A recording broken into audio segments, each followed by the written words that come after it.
साहब जौने फिल्म का इंतजार रहे जाट मूवी सनी देओल के, ये फिल्म रिलीज हो चुकल बा। एक दिन भाई साहब ये फिल्म को रिलीज भइल बा। आज हम आपके पब्लिक रिएक्शन से लेके कितना कमाई, कितना बजट, का भाई सब कुछ बताई। चला एक पहले अगर आप लोग हमारे यूट्यूब चैनल पर नए आवा, चैनल के सब्सक्राइब कॉला, अगर फेसबुक हुआ तो पेज फॉलो करा। चला पूरी कहानी विस्तार से बता देती।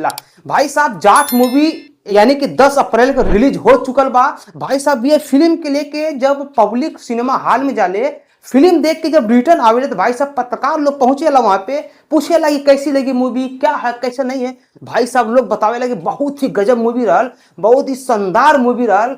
भाई साहब बहुत बहुत लोग से लोग तारीफ करेला, लेकिन यही में क्यों को पूछ देला कि का सिकंदर के तुलना में कैसा रहा। तो भाई साहब लोग बता रहा बाटे कि सिकंदर के आगे भाई साहब ये पूरा बम्फर है। मतलब कि अलग अलग तरीका का रिएक्शन आ रहा बा। लेकिन भाई साहब ये मूवी के लेके जब एक ट्रीजर रिलीज भइल भाई साहब तभी एक भौकाल बन गिला। कहे भाई साहब सनी देओल का वो घूसा और 2.5 किलो वाला हाथ, जैसे कि आप लोग जानते हो कि आज से कई साल पहले जब सनी देओल जब जवान रहलन तबे उनका एगो फिल्म में 2.5 किलो का हाथ, मतलब कि जो एक डायलॉग भाई साहब रहल जो मैं सनी देओल बोले रहे कि 2.5 किलो का हाथ जिसपे पड़ता है वो उठता नहीं है, वो उठ जाता है। लेकिन भाई साहब वो डायलॉग बहुत पहले वायरल भइला, लेकिन भाई साहब ये डायलॉग के ये जाट मूवी में भी सनी देओल यूज किए हुए हैं कि 2.5 किलो वाला हाथ। भाई साहब जबरदस्त तरीका से मन एक्शन बा। सबसे बड़ी बात ये बा भाई साहब की ट्रेंड के देखते हुए भाई साहब ऐसा ही फिल्म के कई इंडस्ट्री के मिला के फिल्म बनाल गई बा।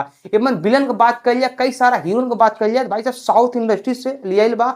इतने ना सुनने में ई आ रहा बा कि जो फिल्म का मेकर हुए वो भाई साहब साउथ इंडस्ट्री से ही हुए। फिल्म को भाई साहब लुक सब कुछ सीन सब कुछ भाई साहब साउथ इंडस्ट्री जो मूवी बनती उन्हें का टक्कर देवे खातिर बन रहा बा। जैसे कि आप लोग जानत हुआ ये जब जनता लोग देख देख के आ रहा बाटा ने, इस सब कौन में भाई साहब एकदम साउथ को एकदम फाड़ देगी, बहुत ये कर देगी वो कर देगी।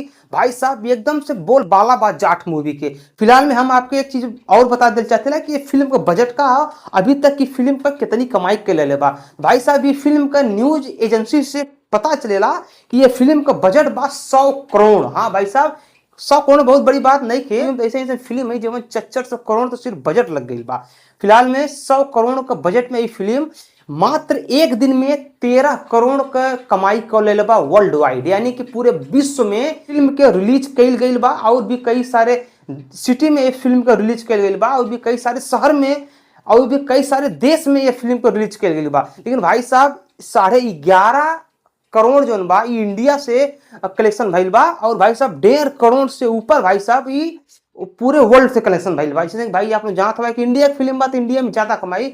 फिलहाल भाई साहब ये आंकड़ा से लग रहा बा कि बहुत जल्द भाई साहब सिकंदर मूवी का बॉक्स ऑफिस कलेक्शन और भाई साहब कई सारा कलेक्शन के तोड़ के जाट मूवी सनी देओल का आगे चल जाए। फिलहाल में आपको क्या लग रहा बा नीचे कमेंट करा। अगर आप लोग हमारे यूट्यूब चैनल पर नए आवा चैनल के सब्सक्राइब करा। हम अगले वीडियो में, तब तक के लिए नमस्कार, बाय प्रणाम, हर हर महादेव, जय श्री राम।